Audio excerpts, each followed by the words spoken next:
The movie begins in Japan, inside a school bus. The day is bright and beautiful, while the students are sitting, talking, laughing, and enjoying themselves. One girl is looking at the road while sitting quietly and writing something. She keeps writing in her notebook, while the other girls greet people outside happily and wave with excitement. Some of them even pull out pillows and start playing and hitting each other with them. Everything seems perfectly fine until the teacher asks them to sit in their seats. Despite all this, Mitsuko keeps writing her poems, and the girls notice her and tell her that she should enjoy the trip more. They tease her, but she doesn't want them to take her poem or read it. Feeling embarrassed, she holds onto her notebook tightly, but her pen falls to the floor. They apologize, and she is forced to bend down to pick it up. At that moment, the shock happens. The instant she lowers herself, the bus is sliced into two halves, and everyone inside dies. Mitsuko is left in complete shock, unable to understand what is happening, as she sees everything in front of her cut in half human bodies everywhere. She stands frozen in terror as blood splashes onto her. The bus stops because no one is driving it. Mitsuko is terrified and stunned. Suddenly, a strange wind appears, approaching her from far away. We see the large forest along the road, and the wind moves toward her. When it reaches her, she lowers her head, and the wind cannot harm her. Mitsuko starts hearing many strange sounds around her in the forest and doesn't understand what is happening. When she finally stops and looks behind her, she sees the wind attacking her again, but she narrowly avoids it by luck, even losing a piece of her hair. The horror increases as all the electric poles in the street are cut in half. Mitsuko tries to escape, opens half the door, gets out, and runs through the street hoping someone will save her. She sees the remains of her friends' bodies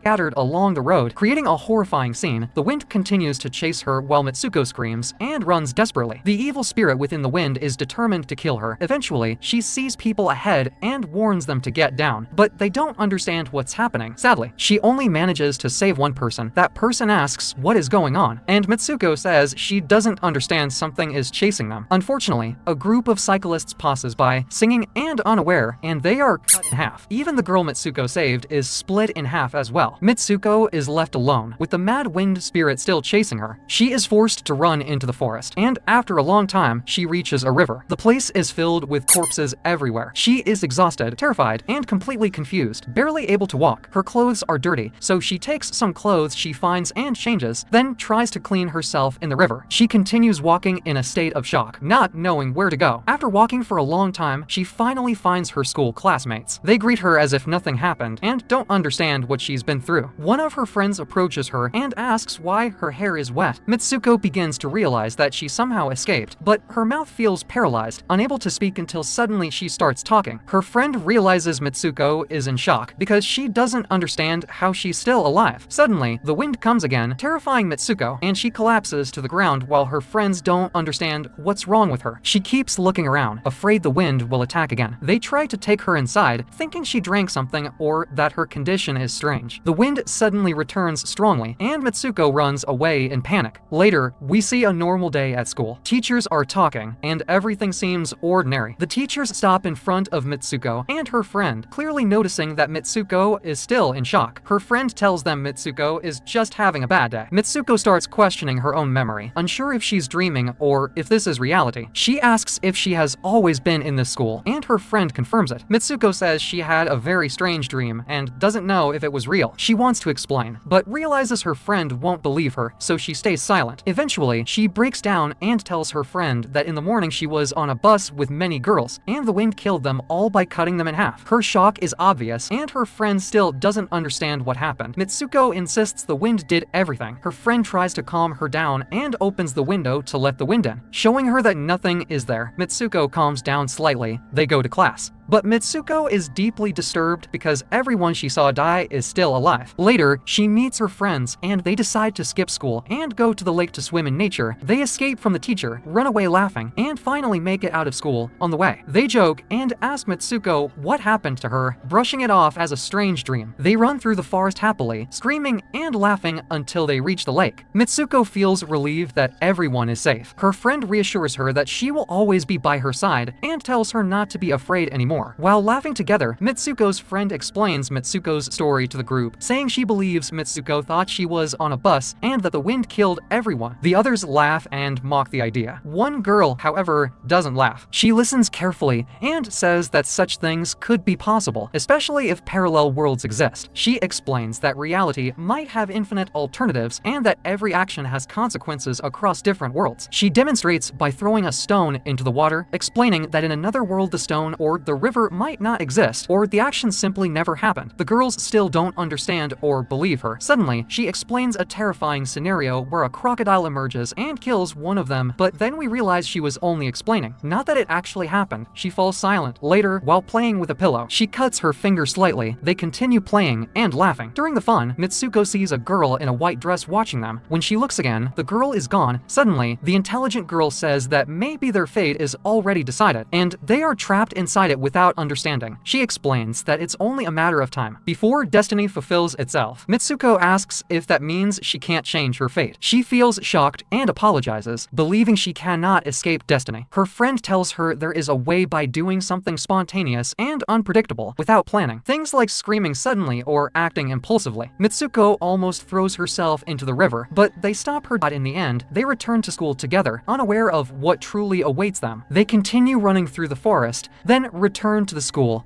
They keep running everywhere until they reach the classroom. The teacher continues the lesson normally when she sees them. Mitsu ignores everything and tries to act normal, but suddenly she notices a pillow on the floor. Her friend tells her, "Throw it to me." The moment she throws it, we suddenly see a machine gun spraying bullets at everyone in the room. Mitsu sees who is firing. It's the teacher. She's extremely angry because her lesson was interrupted, furious that her speech was cut off. Mitsu is still in complete shock. Suddenly, the rest of her friends arrive and save her, while she still doesn't understand what's happening. We see the entire school filled with corpses. Everyone is dead. We learn that all the teachers have gone insane and are slaughtering all the students. One teacher kills a girl the moment she tries to explain what happened. The teacher slowly approaches them, and when a girl tries to defend herself, she can't, and she is killed in a horrifying way. Her friend tries to run with Mitsu to save her, but the moment they exit through the door, she gets shot and dies. Mitsu is left alone. Her friend dies in a dramatic way, laughing and telling her, "Life is surreal. Don't let anything affect you." Unfortunately, she doesn't manage to finish what she's saying before she gets hit as well. We see everyone in the classrooms getting up, running, escaping from the place, and we hear gunshots everywhere. Fire is all around them. Some of them fall, others manage to run. But Mitsu never looks back, she just keeps running. Teachers come out of the school and start finishing them off. We see impact, and we see a feather floating in the air, as if it's the butterfly effect. Hey don't know where to run, and the terror increases even more. Hard to imagine how it could get worse, because the moment they leave the school, the wind from the beginning of the film returns and starts hunting her again. She runs through the city, hoping something will save her, but it seems like there is no one else left but her. She keeps running until she finally reaches a place full of people. She runs among them like a madwoman until she reaches a police station and tries to ask for help, but she's still in shock. She tries to explain what happened, but everything in the street seems normal. She can't even catch her breath to speak. The policewoman tries to calm her down and tells her, "Don't you know me? I'm your friend." The terrifying moment comes when she shows her the mirror. She sees her face has changed, that she is another person. The officer tells her, "Are you trying to escape work or what? You work at the reception. Are you pretending you have amnesia?" She takes her with her in the police car to drop her off. On the way, there are some rebellious girls who say, "We haven't seen you in a while," and they mention that it's the year 2025. From what she understands, she's very famous, which is why those girls keep trying to stop the car everywhere. None of this makes sense to her. She starts to realize that time may have passed since she last saw her friend, and that they lived entire lives. People are cheering for her everywhere. She finally arrives and finds Aki, her friend, waiting for her and preparing her makeup. Aki tells her, "We can't talk now. We'll talk later." They sit her down and start doing her makeup. The moment the hot air from the hair straightener turns on, she remembers everything that happened, the smell, how it killed everyone. She collapses to the floor in shock. Girls enter carrying carrying a white dress. Aki tells everyone to leave so she can change. Aki explains that she knows she's in shock and tells her exactly what's happening. She's at her own private wedding, and she must not show fear. Mitsu doesn't understand anything and screams, demanding an explanation. Aki says, "I'll explain later. It's a long story, and be careful we're being watched." She helps her into the white dress and tells her not to be afraid, that she'll help her. Mitsu remembers Aki's words about life being surreal. Don't let it get inside your head and consume you. She calms down and tries to live the moment. That's when the real horror begins. Aki suddenly takes another girl's hand and breaks it,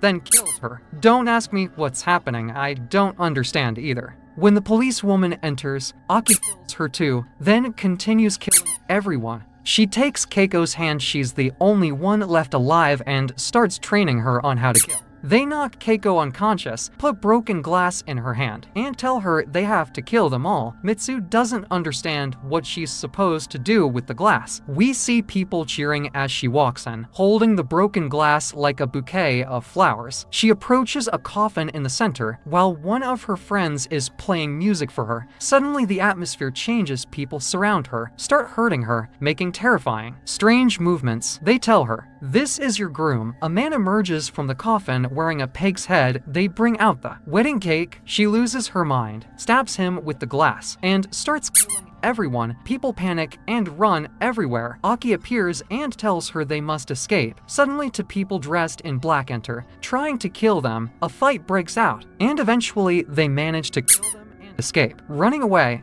Aki tells her someone is chasing them. She tells Mitsu to keep running while she distracts them. Mitsu runs through the city, completely confused. Suddenly she sees someone else running and calling to her by another name, Izumi. She runs with her. They pass a mirror, and when she looks, she sees the reflection of a third person. Suddenly she transforms into a third body. New friends surround her and tell her she must have just started running. That's why she's shocked. They laugh and run with her, calling her Izumi. She suddenly sees a massive crowd waiting for her at the finish line, cheering. A commentator praises her as a professional runner. Her friends explain they've been running for a long time and that this reminds them of their school days. Mitsu still doesn't understand, but memories of Izumi start coming back. She sees them, understands this is the day she's always waited for to win. She gains energy and runs harder, but suddenly she sees her old friends running with her.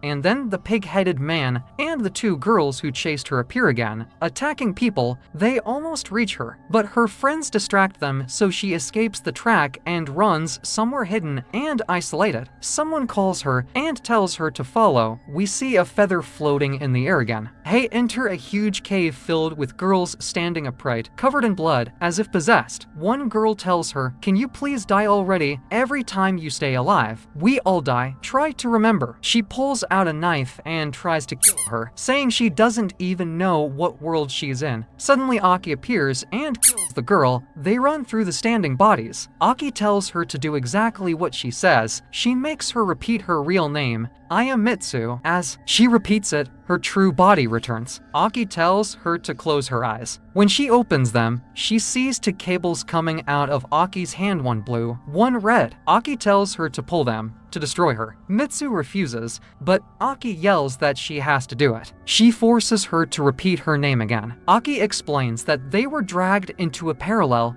fictional world, and Mitsu is the only one with the power to stop it. She's the main character, and this is the only way out. The killings will never stop unless she does this. Aki tells her she must destroy her so she can wake up. She must cut the cables. Mitsu is forced to do it. Aki suffers horribly. The cables are connected to the ground, and suddenly Aki splits in half. Behind her, a glowing door appears with all the cables coming from it. Mitsu enters the door. She emerges into a kitchen where chefs are cooking. She walks on and opens another door. Seeing herself on a movie poster, she realizes it's the name of a game. Someone asks if she's okay. Says he's grateful she remembers him even though she doesn't remember his name. He tells her she's Mitsuko and that this is her future. She faints. She wakes up in darkness, then finds herself again in the abandoned place. When she steps outside, everything is covered in snow. She She sees a stone-like exhibition of girls every character she encountered before. An old woman is playing an Atari gamer on the screen. Mitsu sees everything she went through. The old woman greets her and tells her she died a long time ago, in the spring of 2034.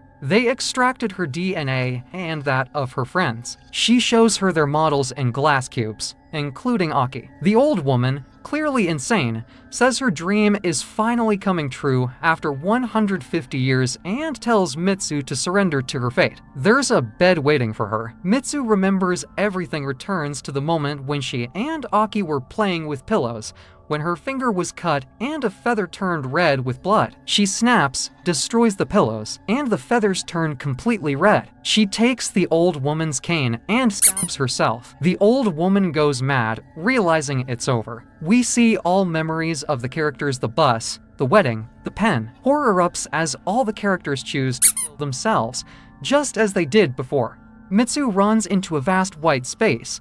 Like snow, saying everything ends here, she runs, and we understand she has finally escaped the game completely. And here, the film ends.